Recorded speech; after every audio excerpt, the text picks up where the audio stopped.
We want you to realize that you have more options in what you believe, that you can believe past what is. In fact, we want to say that even more clearly. You gotta believe past what is if you want to be a deliberate creator. Most don't.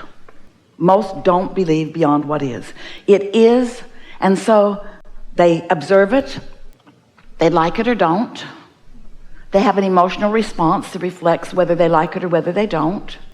They get more of whatever it is that they're focused upon, which makes them believe it more.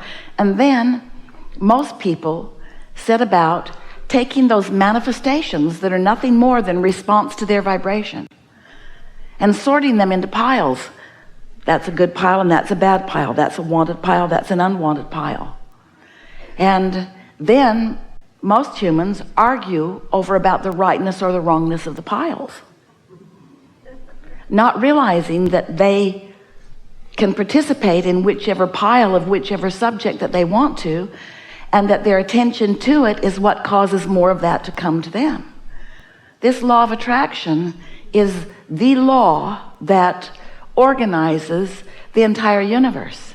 The law of attraction, in its purest definition, says that which is likened to itself is drawn. So it doesn't matter what you're giving your attention to, you get what you think about. So the key is to think about what you want, even if what you've got isn't what you want. And some say, whew, that's not the way I think. I think I should face reality. And we say, we don't want to upend your beliefs, and we're not trying to get you to believe things that you don't already believe. It isn't about there being this belief system that we want you to believe in. We just want you to gain the control of your own experience that you were born expecting to live. We just want you to be the deliberate creator that you were so excited about being when you made the decision to come into this leading edge environment. When you as a creator wanted to come and see what's around and evaluate it from your personal and very specific and very important perspective.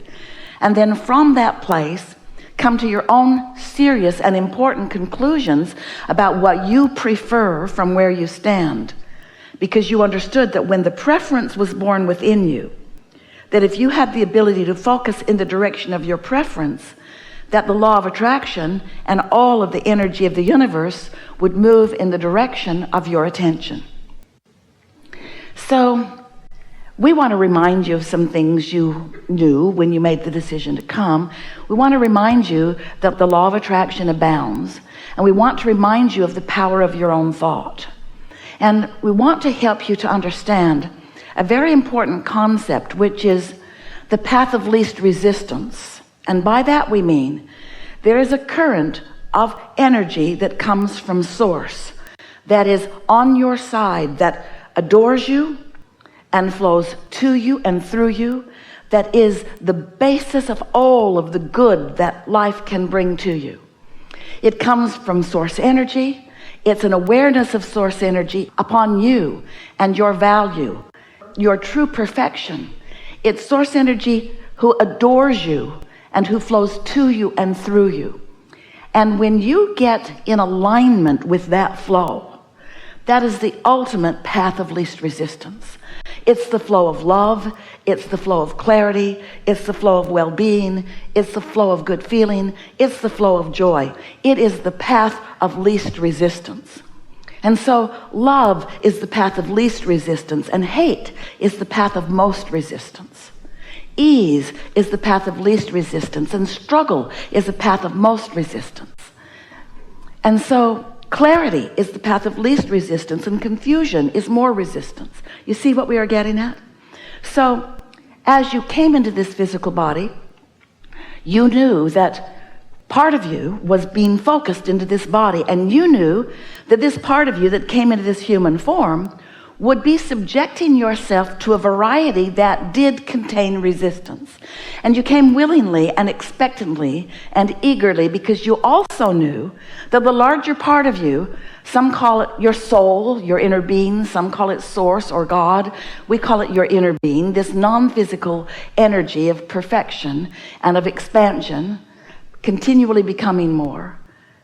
You knew that that part of you would remain non-physically focused and would be steadily flowing to you, and that if you were in a receptive mode, you would be able to feel that clarity and that energy and that love. And you knew that in doing that, you would enjoy your expansion. So you said, I'll go forth with other humans and I will explore the variety. And out of my personal and important exploration, I will come to my own conclusions about what I prefer. In other words, the universe will expand because of my attention and focus. And when a preference emanates from me or radiates from me vibrationally, as all thought does, that thought will be understood by my inner being and will be focused upon by my inner being, will absolutely and actually be held in a vibrational environment. In other words, my inner being will receive my desire, will understand it, and will become it, and will hold the vibrational essence of it. And because my inner being is part of me, and because my inner being has now received my expansive desire, now there is a relationship that I have, a vibrational relationship that I have with my inner being that I can interpret or understand or feel through my own emotions. So when I'm really going with the flow of what life has shown me that I prefer newly, and my inner being understands it and embraces it and holds the frequency of it, when I go with the flow of those ideas, I feel that life force that is only present when I'm fully allowing who I really am to be who I really am. But if I give birth to a desire, but instead of going with the flow of it, I hold myself in resistance of it because I'm looking at the environment that caused me to desire it rather than the desire itself. In other words, I want more money, but I don't have enough. And if I continue to focus upon the lack of money, while my inner being is focusing upon the abundance of money, then I'm holding myself in vibrational opposition to my new decision, and I'm not going with the flow. And my not going with the flow is a path of more resistance, while my going with the flow is a path of more allowance. Resistance doesn't feel good, allowance feels good. And so that's really what we want to talk about, that and the law of attraction and your relationship with source energy and the fact that you can be or do or have anything.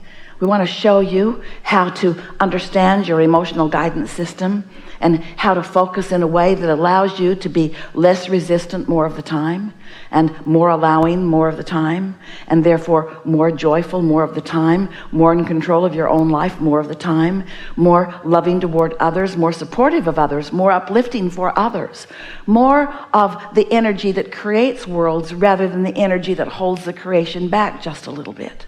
And the thing is, you can't hold the creation back. You can just make yourself miserable trying. Because once a desire is born, it's off and running. Because that's what you said you were here about. So briefly, we just want to remind you that there is a creative process that once you get in sync with it, you will find such success at flow and ease and becoming in the way that you really mean to. So step one is life causes you to sift and sort and evaluate and decide. Life just gives you contrasts that causes desire to be born. So step one is asking, and life just causes you to do that all day, every day. Step two is not your work and not your focus. It's the work and the focus of your inner being. Step two is when you ask, it is immediately, instantaneously given to you in vibrational form. When you ask, it is given. And the vibrational form is so magnificent because the vibrational form means that your inner being and all of your inner being's partners in non-physical, which is source energy, form a focused attention and a collective energy gathering environment around what you have asked for. And cooperative components of all manner and all kinds are gathered in this vibrational environment for your benefit. And we call that vibrational environment a vortex because it's a gathering of energies, and it's impossible for anything that's a vibrational match to what you've asked for not to be gathered. And so the cooperative components, it's enormous, it's significant, and it's steady, and it's sure, and it's all for you. Step 1, step 2. Step 3 is, now you, who have been somewhat resistant when you knew what you didn't want, which caused you to know what you do want. Now your work is to focus upon what you do want rather than justify why you don't want what you don't want. You got to go with the flow of your own new desire rather than stand in stubborn defiance of what you're living, a sort of outraged justification. I need it, I demand it, I want it. That's not going with the flow. That's going against the flow. Going with the flow is thinking about how good it will feel, or looking for things that feel good right now. You don't even have to stay on the subject of your desire. You just can't focus in opposition to your desire. And it's so weird, most of you do. I want more money, but I don't have enough. And you join together with other complainers to talk about how hard life is. I want a boyfriend, but where are all of them? They're all taken. All the good ones are gone. No, they're not. They're out there looking for you too. But when you focus in opposition to what you want, then you hold yourself in a place where you can't receive. And that's what step 3 is. Step 3 is practicing thoughts of positive expectation. Step 3 is thinking about what you do want rather than what you don't want. Step 3 is feeling worthy enough to receive what you want. And that takes some practice for many of you, because you've been basing your feeling of worthiness on what you've got, not upon what you want. Often you think that there is some outside arbitrator, some outside negotiator, some outside decider of what's right and wrong and good and bad for you, who is preventing you from the goodness that you want. And there isn't. It's only you and your own resistance, because all that you know as good is rooting for you, is there in your vortex of creation, is there with the cooperative components, just calling you home to it, calling you in the direction of it. And when you turn ever so slightly and you begin moving in the direction of your desire, you begin to feel the relief as your resistance releases little by little, until eventually you can feel the utter satisfaction of going with the flow. It doesn't require work on your part. It doesn't even require action. Although action with the flow is so much fun. Action against the flow is struggle. So step 1, step 2, step 3. Step 4 is just getting really good at step 3. That's all. Step 4 is the mastery of step 3. Step 4 is finally accepting that you're supposed to feel good and allowing yourself to, and even working toward feeling good, even when the conditions around you don't easily lend themselves to that. Step 4 is wanting so much to feel the satisfaction of alignment that you have some tricks up your sleeve or some good ideas in your pocket that you can get out any time to help you to lean in the direction of feeling good. And then step 5 is when you're so used to feeling good and you witness something contrasting, and you embrace and relish the contrast because you know the value of step 1. Oh, good. Something else to want. Oh, good. Oh, good. Oh, good. Negative emotion, which is pointing out to me some paths of resistance that I'm still carrying around that aren't serving me, and my perfect opportunity to release more resistance so that I'm more in the flow. So You are powerful creators, and you are doing extremely well. And we are so pleased that you've come to play with us here today so that together we can talk about what matters to you. And you're going to notice we're going to take thought in places it has not been before. You'll feel us breaking into those new places.